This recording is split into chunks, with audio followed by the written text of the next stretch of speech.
SDM साहब की तानाशाही नहीं चलेगी, नहीं चलेगी, प्रशासन की तानाशाही नहीं चलेगी, नहीं चलेगी। निलंबन को रद्द करो, निलंबन को वापस लो। नमस्कार।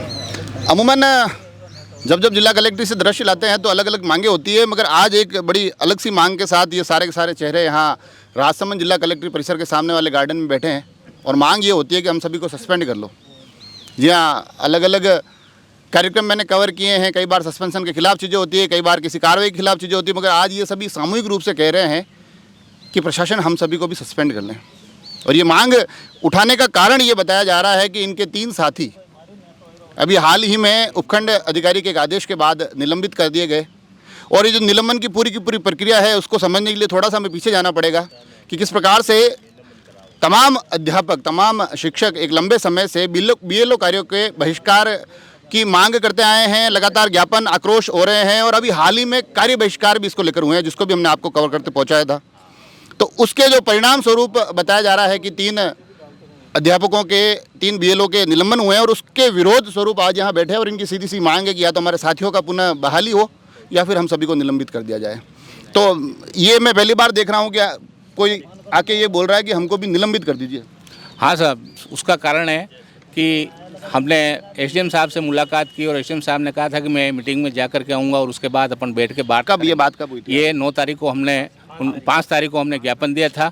उन्होंने कहा कि मैं जयपुर से मीटिंग करके आऊँ, उसके बाद मैं आप लोगों से मिलूंगा और अपन 13 तारीख को बैठ के बात करेंगे। उससे पूर्व ही हमारे साथियों को 1 नोटिस दिया सिर्फ, जबकि कानूनी तौर पर 3 नोटिस देने चाहिए, उसके बाद निलंबन की कार्रवाई होनी चाहिए।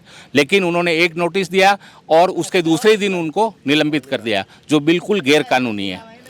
हमने सिर्फ ये कहा था कि ये जो 14 विभाग हैं, उन 14 विभागों में सभी कार्मिक कार्यरत हैं। निर्वाचन विभाग ने इस कार्य के लिए 14 विभागों की नियुक्ति कर रखी है। उसमें से सिर्फ शिक्षा विभाग से 965 लोगों को अपने ज़िले में लगा रखा है। उससे शिक्षण कार्य बहुत अधिक प्रभावित हो रहा है। हमने ये निवेदन कलेक्टर साहब से भी किया था, एडीएम साहब से भी किया था और एसडीएम साहब से किया था। उन्होंने हमें आश्वासन दिया कि हम 1 महीने में, आप 1 महीने का समय दो और ऐसे लोगों की लिस्ट ले आओ जो इस क्राइटेरिया में थे। हमने 5 क्राइटेरिया उनको बताए थे, उस क्राइटेरिया में जो आ रहे हैं उनको हम हटा देंगे। तो 80 लोगों की हमने एक लिस्ट, 82 लोगों की लिस्ट हमने दी और उन्होंने कहा हम 10-10 आदमी करके हटा देंगे, लेकिन उस पर कोई कार्रवाई नहीं हुई। उसके बाद हम जब 5 तारीख को मिले और उसके बाद तुरंत ये ट्रेनिंग प्रोग्राम गया। ट्रेनिंग प्रोग्राम हमारे सभी बीएलओ साथियों ने इसका विरोध किया और सब ने ट्रेनिंग से बहिष्कार करने का निर्णय लिया। रेल मंगरा, राजसमंद, नाथद्वारा सभी लोग ये बहिष्कार कर रहे हैं इस मांग का। और उसके बाद उन्होंने तुरंत 1 दिन का नोटिस दे करके साथियों ने भेजा कि हमारे एक साथी अहमदाबाद इलाज कर रहा था, एक गिलूंड था, एक साथी ने जवाब दिया लेकिन उसका कोई जवाब नहीं दिया और उनका हम संतुष्ट नहीं, और ऐसा करके 3 साथियों को निलंबित कर दिया, जो बिल्कुल दादागिरी की श्रेणी में आता है। और शिक्षक अब इस दबाव की राजनीति को सहन नहीं करेगा। यदि आप लोगों में आक्रोश दिखाई दे रहा है, थोड़ा सा मैं ये जानना चाहूँगा क्योंकि बीएलओ कार्यों के बहिष्कार का एक वजह बताई जा रही है कि इस कारण से निलंबन हुआ है, मगर बहिष्कार तो सामूहिक रूप से हो रहा था, काफ़ी बड़ी संख्या में लोग बहिष्कार कर रहे थे। ऐसे में 3 लोगों का निलंबन हुआ है, इसके पीछे क्या मूल कारण, क्या मानते हैं? यही तो मुख्य प्रश्न है ना, कि जब सभी लोगों ने बहिष्कार किया, सभी लोग उसी पैरामीटर्स में आ रहे हैं कि बहिष्कार के कारण उनको सस्पेंशन करना था। लेकिन किसी भी आंदोलन को अगर ख़त्म करना है, समाप्त करना है, तो उसका प्रशासनिक एक तरीका होता है कि सबसे पहले क्या किया जाए, उसका जो नेतृत्व करने वाले लोग हैं उन लोगों के ऊपर प्रहार किया जाए। और हमारे जो मुख्य साथी हैं मुकेश जी, वो हमारे प्रदेश में इसके संयोजक है और पूरे आंदोलन को प्रदेश में इनके नेतृत्व में गति मिल रही है, संगठन के संरक्षक भी हैं। तो ये जो मुख्य लोग जो हैं, इन लोगों को ही सबसे पहले प्रताड़ित किया जाए ताकि बाकी लोग अपने आप अपनी बात मान ले और प्रशासन के अनुसार चलने लग जाए। इसी नीति के तहत ये कार्य किया गया।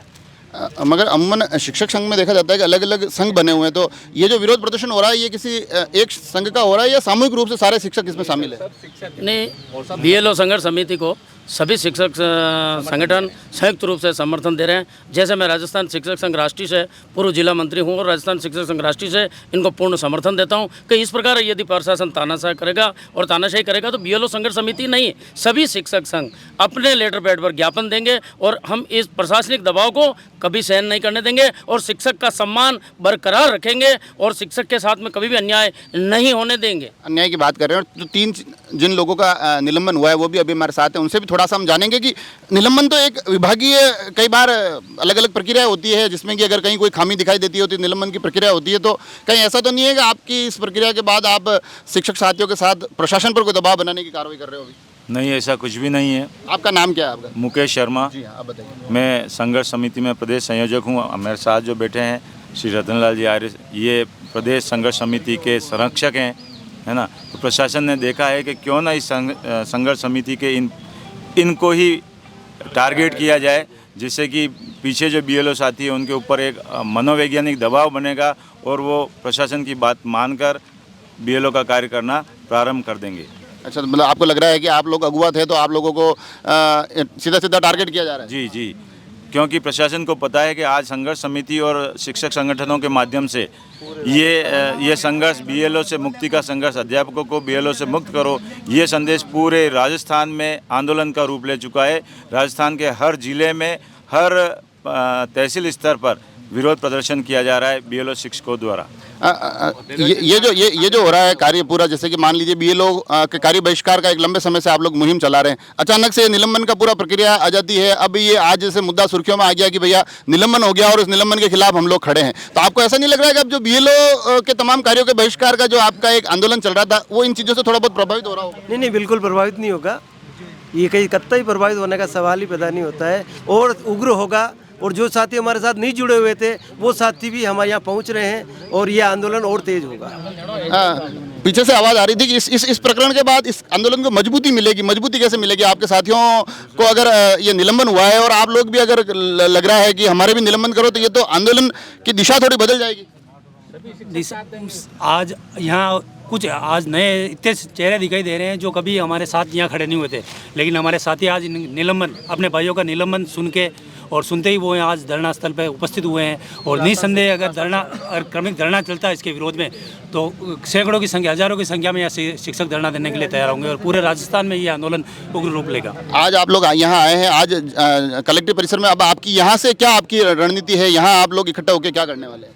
यहाँ से हम एक बार SDM साहब या कलेक्टर साहब, जो भी अधिकारी उपलब्ध होंगे उनको से मिलेंगे और हमारी बात रखेंगे, और अगर बात नहीं मानी जाए कि तो आगे जो क्रमिक आंदोलन है उसकी घोषणा करेंगे।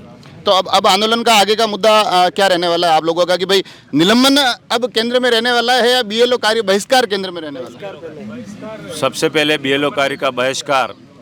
हम शिक्षक साथियों के लिए लड़े हैं, शिक्षक साथियों के लिए लड़ रहे हैं। हमारा निलंबन अपनी जगह पर है, हमारे सभी साथी एक हैं, तो हमारा निलंबन स्वतः प्रशासन को रद्द करना पड़ेगा, अन्यथा सभी BLO साथी कार्य का बहिष्कार कर चुके हैं और ये कार्य का बहिष्कार ही प्रमुख मुद्दा है। कार्य का बहिष्कार आपका हुआ है? आप थोड़ा आगे आ जाइए। आप मुझे इन सभी में बड़े युवा दिखाई दे रहे हैं और आप ये निलंबन की चपेट में कैसे आ गए?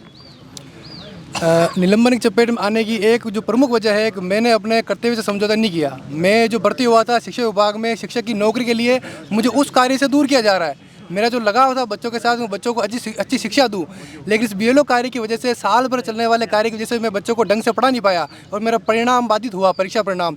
जिन बच्चों के जितने ग्रेड आनी चाहिए उतनी नहीं आई, तो हमने फिर ये जो विरोध किया और हमने बिल्कुल वाजिब मांगों पर विरोध किया। जो निर्वाचन विभाग के निर्देश थे, सुप्रीम कोर्ट के निर्देश थे, हाँ, समय समय पर शिक्षा विभाग के जो निर्देश थे उनको कलेक्टर साहब के सामने रखा कि हम इन आधार पर हम विरोध कर रहे हैं। हम हवा में विरोध नहीं कर रहे हैं, हम बच्चों को पढ़ाना चाहते हैं। हमारा जो पहला दायित्व तो बच्चों के प्रति है, और शिक्षा भी संविधान ने मौलिक अधिकार बता रखा है, तो हम उस अधिकार के लिए लड़ रहे थे, इसलिए उन्होंने निलंबन किया है हमारा, ताकि हम ये कार्य नहीं कर सकें।